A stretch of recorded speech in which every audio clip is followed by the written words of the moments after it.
Canadians to the border after a helicopter bombed a Syrian town close to them. Dave? Emily, arrests in Pakistan, several suspects in the wounding of a 14-year-old girl shot in the head for speaking out advocating female education. The Taliban says the girl was warned to stop. Fox News Radio, fair and balanced.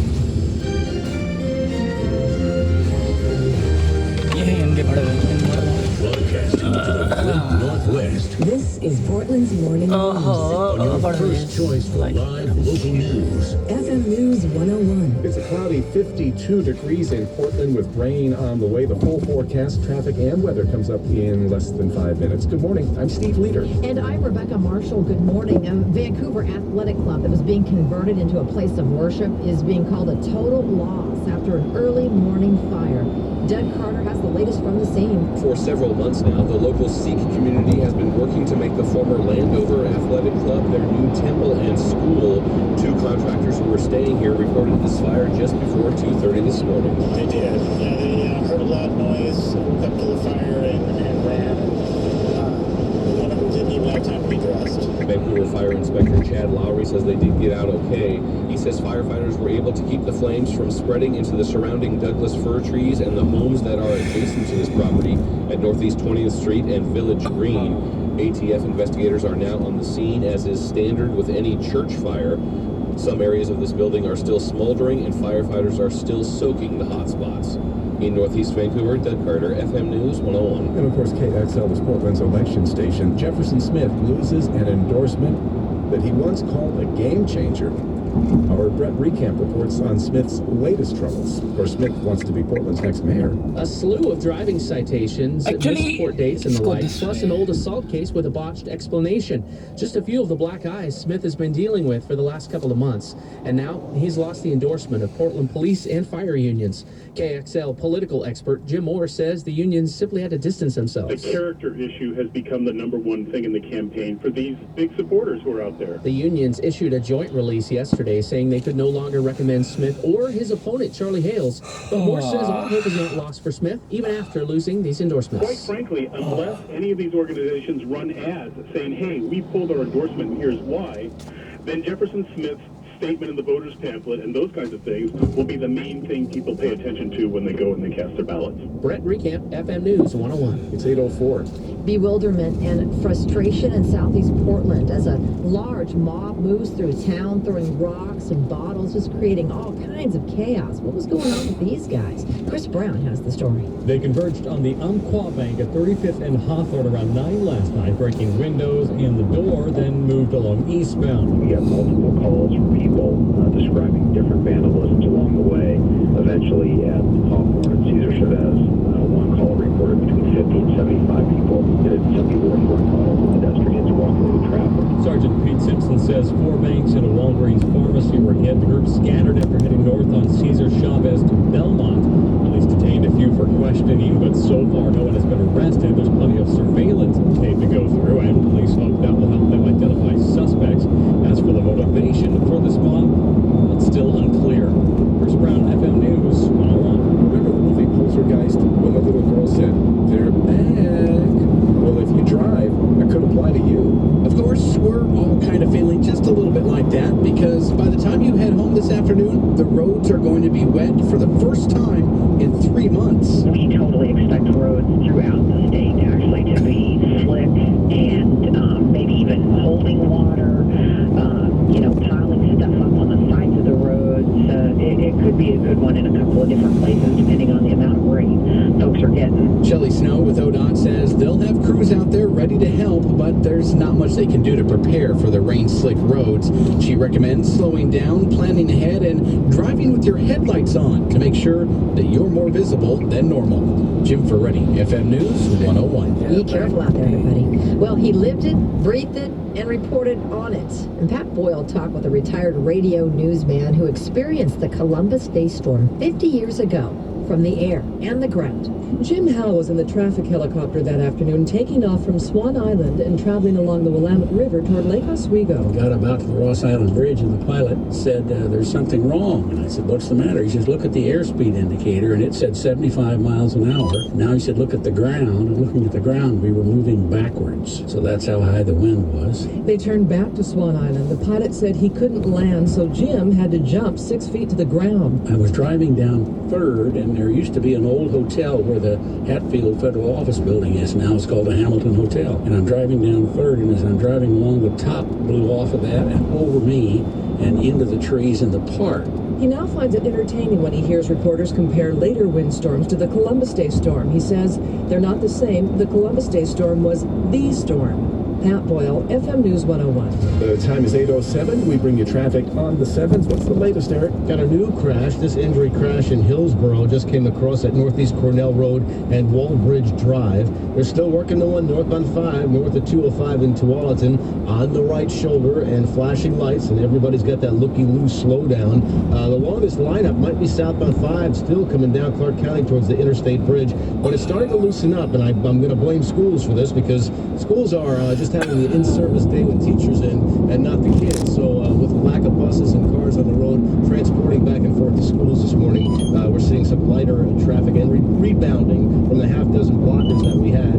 Sunset Highway coming inbound, still got 15 minutes left at 217 on your way to 405. That's also a little bit too slow. Southbound 217, not bad. 14 minutes from the Sunset Highway down to I-5. Speed limit drive northbound. And coming in from Gateway on the Banfield, westbound 84, take you about 12 minutes.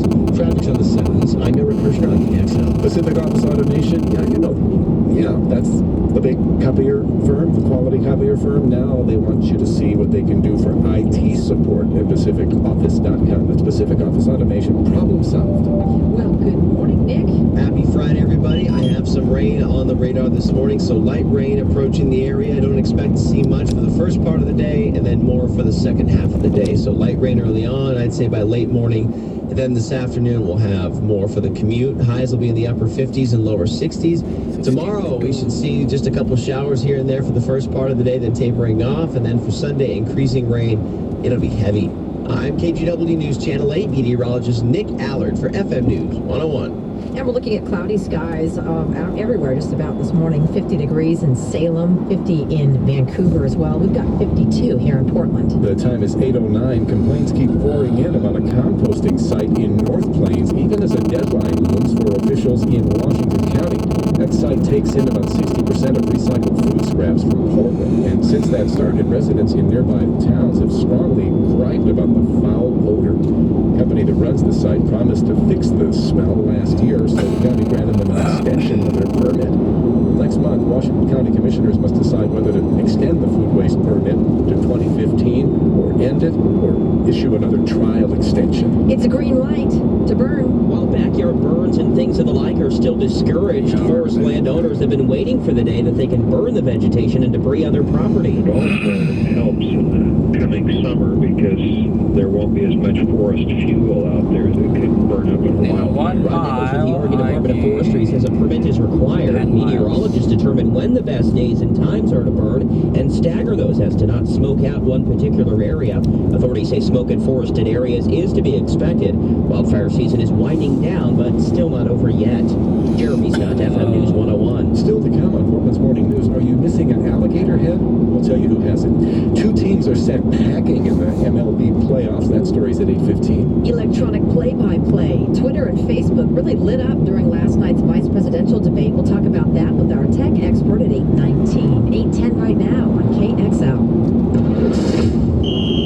And now another Cintas Game Changer with sports broadcaster Aaron Andrews. I'm at the fastest growing insurance agency in Charlotte, talking to their president. Bill, how does Cintas help you get the most from your team? To win, we focus on customer service. Part of that game plan is protecting customer data. But my agents can't waste hours creating confidential documents, so I recruited the security experts at Cintas. They do your paper shredding for you? Yeah, Cintas shreds all our confidential information. Plus, they help secure my building. Cintas does all my fire testing, inspection, and repair.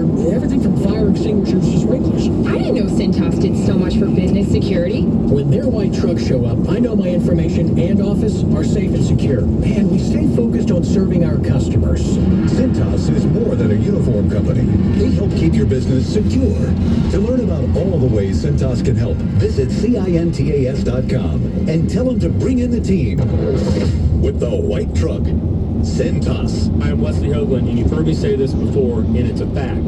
I've never seen rates this low since I started Westland Financial over 13 years ago. But we all know they will be going up soon. Don't miss out on this historic opportunity. All it takes is a 5-minute phone call to find out how we can save you hundreds or even thousands of dollars a year. Even if you have refinanced in the last 12 months, we'll do it with no closing costs. Whether it's conventional, VA, or FHA loans, you won't spend a dime. That's right, nothing's rolled in your loan. We'll pay for your appraisal, title, everything. Even if you owe more than your house is worth, we may be able to refinance you under the new HARP 2.0 government program. And by the way, Westland Financial is now proud to offer reverse mortgages for our clients over 62. You can't afford to be giving money away, so call us at 888-945-4105. We make loans you can live with for a long time. 888-945-4105. That's 888-945-4105. Or visit us online at westland.com. Westland Financial Corp holds Oregon license number ML-4105, NMLS number 3304. Not all loans apply. Equal housing lender. Think about the smiles you've created. Your kids' birthdays and graduations, your daughter's smile on her wedding day, your boss's smile when you landed that big account. Your focus has been on family and career and making others smile. But could now be the time to focus some attention on your smile?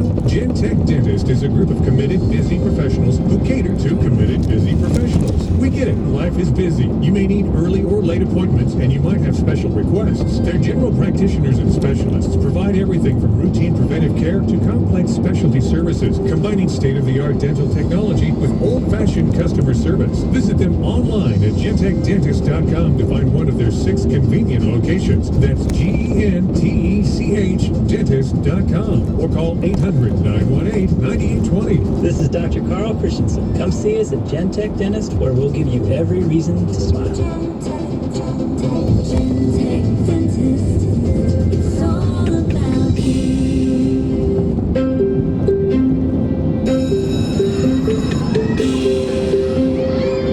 When I closed the door to my classroom, I ended one of the best chapters of my life and started a new one.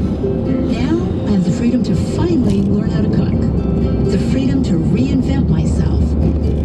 For people from all walks of life, retirement brings new freedom and new choices. With Providence Medicare Advantage plans, you get both. The freedom to choose my own doctor and get friendly customer support when I need it. The freedom to enjoy life without having to worry about my health coverage. Now that's peace of mind. Enroll in a Providence Medicare Advantage plan. Call 1-800-457-6064 or visit providencehealthplan.com. Customer service is available from 8 a.m. to 8 p.m. Pacific Time, 7 days a week.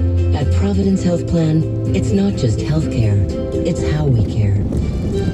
Portland's most news, traffic, and weather. FM News 101. I just lost my head. Good one. You never know what thieves will steal. And here's an example, an alligator head. That was among the stuff seized by Marion County Sheriff's deputies in a burglar's ring. Yeah, seriously, an alligator head. They had a public viewing of the stolen stuff so the theft victims could come by and claim it. Besides the gator head, detectives found power tools, laptops, flatbed trailers. It's Steve's head. Just can't explain to me what it is. Nope. It's never boring around here. Now, playoff baseball, it goes on. A pair of teams will be heading home, though. Fletcher Johnson has the highlights. First in the AL, behind the arm of Justin Verlander, the Detroit Tigers advanced over Oakland with a 6-0 victory, while San Francisco got a grand slam from Buster Posey to beat Cincinnati 6-4 to move on in the NL. The Giants manager is Bruce Bochy. We weren't ready to go home, and the message kept going across, and these guys played inspiring baseball. For 3 games to do what we did is, I guess this history's never been done in Giant history. San Francisco will wait for the winner between the Nationals and St. Louis. Last night, this happened in Washington. 3 balls, 2 strikes, the pitch.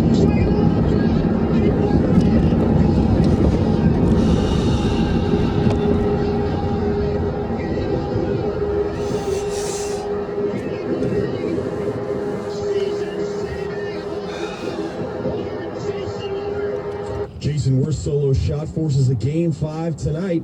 Elsewhere, Baltimore avenged an extra innings loss in New York last night, and the teams have now split 22 games this season, heading into tonight's deciding Game 5. Elsewhere, in a busy night of sports, Week 6 in the NFL opened up with Tennessee shocking Pittsburgh on a last-second field goal, 26-23, and Arizona State had no trouble with Colorado in the college ranks, 51-17. Sports at 15 and 45. I'm Fletcher Johnson, and for Jay Allen on FM News 101 KXL. Thank you, Fletcher. This is brought to you by Gresham Subaru. They're the big Subaru store on East Park.